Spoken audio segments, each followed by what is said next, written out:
ఎక్కడెక్కడైతే రోడ్లు ఉన్నాయో మీకు ఈ మధ్య చేసినట్టుంది కొన్ని స్ట్రాటజిక్ నాలా డెవలప్మెంట్ ప్రోగ్రామ్ కింద డెవలప్మెంట్ ప్రోగ్రామ్ కింద ఏ ఉన్న రోడ్లనే 10 ఫీట్ల డ్రైల్ కింద కట్టి 10 రోడ్లు ఉన్నాయి.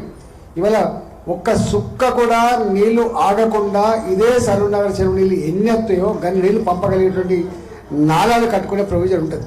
ఉన్న నాలా మీద ఇల్లు పాలగొట్టి కట్టాల్సి అక్కర్లేదు. అవసరంగా మళ్ళొకటి ఏదైనా రోడ్డు చూసుకొని చక్కటి రోడ్డు చూసుకొని దాని కింద కట్టుకునేటువంటి సందర్భం వచ్చింది. నేను సరూర్ నగర్ కూడా చూసిన పైన. రెండోది ఏంటంటే ఇవాళ ఆ చెరువుకు వెంట్లు ఉన్నాయి. ఎన్ని నీళ్ళు వస్తాయో కానీ నీళ్ళు అవుట్ఫ్లో ఉండేటువంటి మెకానిజం పెట్టుకోవాలి. అది సరూర్ నగర్ చెరువులో మునడానికి కారణం ఏంటిది? ఎంత నీళ్ళు పైనుంచి వస్తాయో అంత నీళ్ళు కిందికి ఇడిచిపెట్టగలిగిన మెకానిజం ప్రొవైడ్ చేసుకోవాలి తప్ప ఇలా చెరువు ఇలా ఇల్లు కట్టుకునే కాబట్టి మునుగుతుంది బాట తప్పు. రెండోది. మూడోది ఏంటంటే ఇవాళ నేను ఒక ప్రశ్నలు ఎవరైతే చాలామంది ఈ మధ్య దాన్ని ఆలోచిస్తలేరు. నేనేమంటున్నా అంటే ఈ చెరువులు మంచి విదేశీ పక్షులు రావాలని కోరుకుంటున్నా, ఈ చెరువులు ఈత పొలలుగా ఉండాలని కోరుకుంటున్నా, ఈ చెరువులు చేపల పట్టెలో కూడా చేప పిల్లలు పెరగాలని కోరుకుంటున్నాం. ఈ చెరువులు ఒక మంచి కొబ్బరి నీళ్ళు లాంటి నీళ్ళని బోర్లల్లో బావులల్లో ఎండిపోకుండా ఇస్తే సంతోషపడతాం. కానీ ఇవాళ హైదరాబాద్లో మొత్తం చెరువులన్నీ కూడా ఎక్కడా మీకు కొబ్బరి నీళ్ళు లేవు. కేసీఆర్ గిట్టే ఇప్పుడు కేసీఆర్ గారు ఏం చెప్పింది తెలుసా? మీరు గిట్లాంటి షార్ట్ సైట్ ఉన్న పాలకులు ఉన్నారు, ఇదేనా మీరు ఆలోచన చేసింది? హుస్సేన్ సాగర్ చెరువుని నా ఆయంలో ఆ చెరువులో ఉన్న మట్టిని మొత్తం తీసేసి కంపును కడిగేసి నీళ్లు తీసేసి మంచి కొబ్బరి నీళ్ళు అన్నీ వెళ్ళిపోతా అని చెప్పిండు. యాదకుందా మీకు చెప్పండి.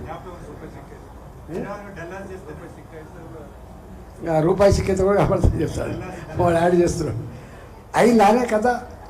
నేను అంటున్నా ఇవాళ నిజంగా చెప్పాలంటే దీని మీద చెప్తే ఒక గంట చెప్తా నేను. ఎందుకంటే నేను ఎండదు. ఎందుకు ఎండుతుంది?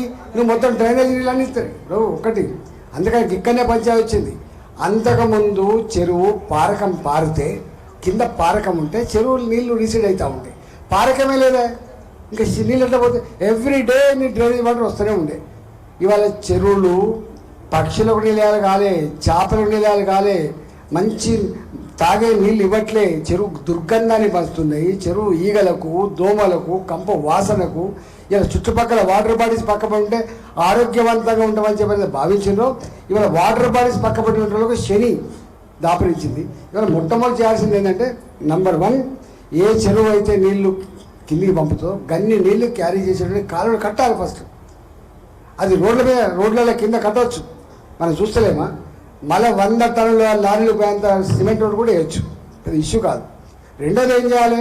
ఇవాళ ఆ చెర్లకు ఎన్ని నీళ్ళు అయితే వస్తే ఇల్లు మునుకుంటుంటే అన్ని నీళ్ళు ఉంచుకొని మిగతా పంపించుకునే ప్రయత్నం చేయాలి. చెర్ల కంపెనీలు రాకుండా చూడాలి. చూస్తే అయితే తప్ప దానికి ప్లాన్ ఉంటుంది. ప్రతి దానికి ఆలోచన లేకుండా ఎవరు మాట్లాడరు. ఆలోచనతోనే మాట్లాడతాం.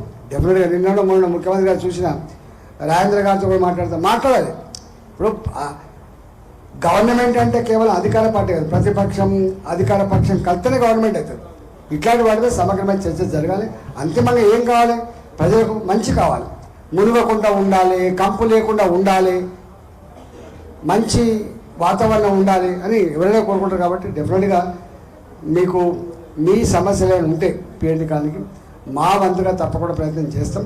దీన్ని శాస్త్రంగా ఉండకుండా నాకు తెలిసి ఇప్పటికే స్ట్రాటజిక్ నాలా ప్రోగ్రామ్ కింద ఇప్పటికే కట్టి ఉంటారు. అంతేనా వేరు గారు? కట్టిరా? మీరు రండి. ఇప్పుడు నేను ఎంపీ కొత్త కావచ్చు, నీకు కొత్త కావచ్చు, కానీ ఇవన్నీ చూసి ఉన్నోడిని గుర్తుపెట్టుకోండి. ఇవన్నీ ఎన్ని చూసి ఉంటాను నేను, ఎన్ని మీటింగ్లు పెట్టి ఉంటాను. అందుకనే డెఫినెట్గా నేను వస్తా. మీరు ఒకసారి రండి, దీని గురించి మాట్లాడతా. నాకైతే ఎక్కడ ఈ పార్టీ ఈ ప్రభుత్వం మాది కాదని చెప్పాను నేను. ఆ ప్రభుత్వం కూడా మా ప్రభుత్వం అనుకుంటా నేను. కేంద్రంలో ఉన్న ప్రభుత్వమైనా రాష్ట్రంలో ఉన్న ప్రభుత్వమైనా ఇవాళ జిహెచ్ఎంసీలైనా అన్నీ ప్రజల కోసం సేవ చేసే పాలక మండలిగా భావిస్తాను తప్ప వీళ్ళు వేరే వాళ్ళని భావించే ఆస్కారం లేదు. కాబట్టి మీరు రండి, మాట్లాడదాం, తప్పకుండా చేసి పెడతామని చెప్పి మనం చేస్తూ మీ అందరికీ 50 వసంతాలు పూర్తి చేసుకున్నాం. 50 వసంతాలు పూర్తి చేసుకొని 51వ వసంతాలు అడుగుపెట్టే మీకు శుభాకాంక్షలు తెలియజేస్తారు.